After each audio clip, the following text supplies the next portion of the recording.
Hey, Be Terrific fans, we're here with Hall of Fame creator Jim Starlin.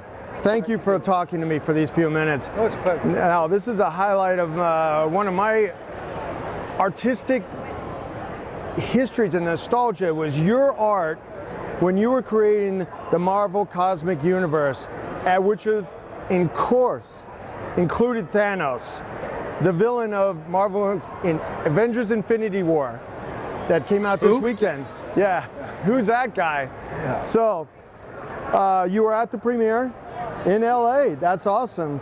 Can you share a little bit about that? It was really kind of cool. They put us up at a hotel right around the corner from the thing. So the day of the actual premiere, I had nothing to do because we'd done all our running around, having meetings and that beforehand. So I just had the day wandering around, watching them tear up the first two blocks, Hollywood Boulevard, around where they're at.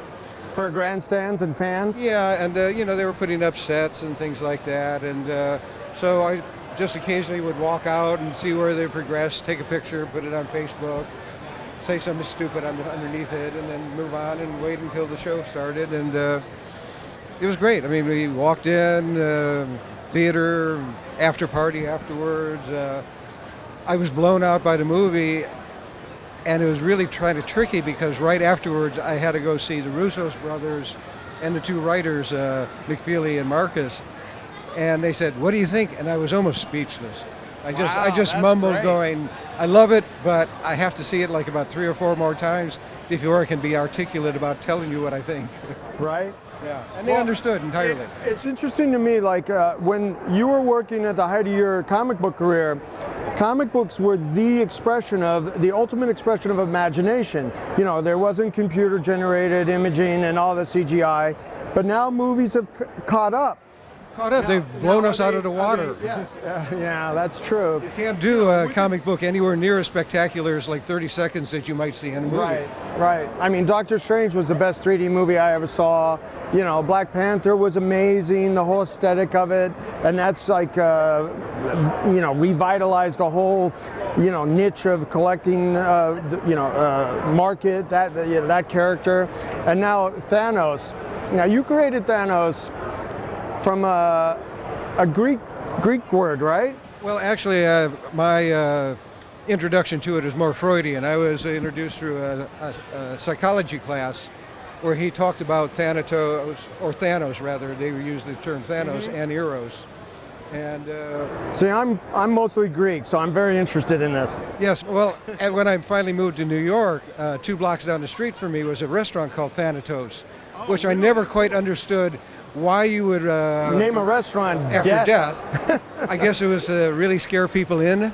Right. But it was springing off from the psych class, and when George Tuska, who was the writer and or artist rather on Iron Man at that time, super nice guy, a guy I always enjoyed trying to do business with. He needed an operation and he needed a couple months off, and so they grabbed first Mike Friedrich and I to do the first issue and then another issue afterwards, which I worked on with Steve Gerber.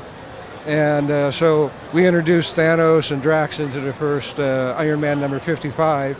Right. And then I went over and did 56 with Steve Gerber, and Stan Lee hated it so much he fired both Gerber and I. Off the book? Off the book. We weren't quite sure if it was off the company too at that time. Oh, really?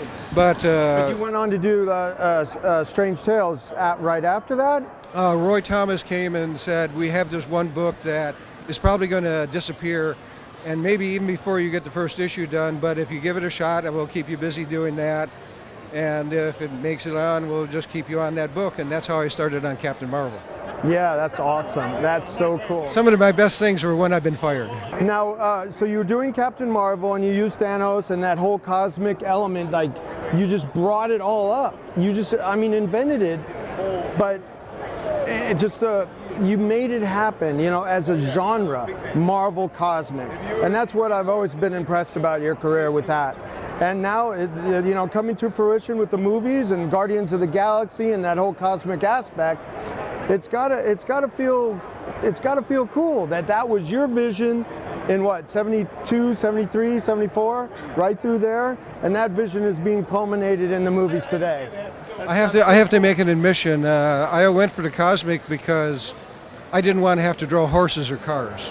Right? And this was my only way I knew that I could avoid doing that. That's funny. So it was basically, these were books that nobody wanted to read. They weren't selling very well, and Roy Thomas was nice enough to let me just do whatever I wanted with it. And so he was the editor, he was kind of running the publishing office right then? He was it. He was the editor. I mean, Roy, Stan would come in occasionally to... But he was living on the East Coast, I mean the West Coast at the time, right? Roy? No, Stan. Stan had already Stan moved was bouncing back and forth. Right. He was coming in. My first job up there was doing cover layouts for other pencilers to finish off.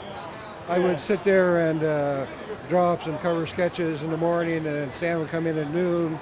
He'd prove them or change them, and then they would go on to somebody else to draw. Well, I've heard similar stories from even like John Romita Sr. Like he walked in and Stan just threw him, here, ink this, we need it tomorrow. And it was the Avengers Kang cover that Kirby had done, you know, with Cap and Wanda and Scarlet Witch in the foreground. And then that's how John Romita started there. You know, it's well, basically they were going from like 8 books a month to 24 books a month when I showed up there. That 68 explosion type thing? This was more like around 71, actually. Okay, 71. I mean, they were doing another big push at that point, and so they were just hiring anybody who could come across the state line and hold a pencil. And I just barely qualified. And so we... Now, where were you coming from at the time? I was coming from Detroit. I just gotten out of the service and showed up there. I, in effect, became their first art director. Once I stopped doing the cover sketches and that, they hired first Mike Esposito and then later on John Romita with the exact title of art director. I was just doing piecemeal work for him up until that point. Oh, interesting. So when you went to, now tell me where you got Warlock involved with this. I mean, you had Captain Marvel going and then Warlock happened? I worked on Captain Marvel for a bit, and we decided to part company with Marvel, different reasons at that point. I went over to DC for a while, and that wasn't really where I should be at that point. Right. And I ran into Roy, and he said, come on into the office, you know, let me know what you want to do. So I went home that night, and I went through this box of comics I had brought with me, looking to see what I could find that would be something. And I came across the Roy and Gil Kane's Warlock series. Oh yeah, okay. And His standalone series. Yeah, and I said, well, this is where I think we ought to go. So you went over to DC, and let's be honest, it's like that wasn't really the corporate bastion of imagination which you could really express yourself. I mean, they were pretty conservative and straight-laced, and they wanted things their way. Yeah, I think I did a Pfaffer and Gray Mouser story, which is the first story that Alan Milgram ever inked. Okay. You know, so but your imagination was too bridled there, and it just wasn't going to work out. So you had to come back and let yourself, you know, unbridle that imagination and let this cosmic stuff happen and blossom. And now, you know, at the end of Guardians of the Galaxy 2, you have the Cocoon. Right? So that's going to happen. You know, Warlock and him is going to happen in the Infinity Stone that he possesses. Now, which stone is that? That's the Soul Gem that the Warlock. Soul Gem. All right. Now, that's an Infinity Stone as well, right? That's an Infinity Stone, Infinity Gem. That's cool. You know, whether you're comics or movie. So we're going to look forward to your influence on that movie as well. We'll see what happens with that. Yeah. Right. You know, I can't talk about that much. All right. I don't want you to talk about anything and get you in trouble, but I just thank you so much for talking to me today. It's been a real pleasure. I've always been a great fan.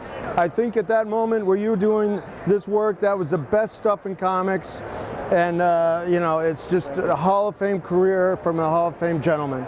Thank you very much. My pleasure. Thank you.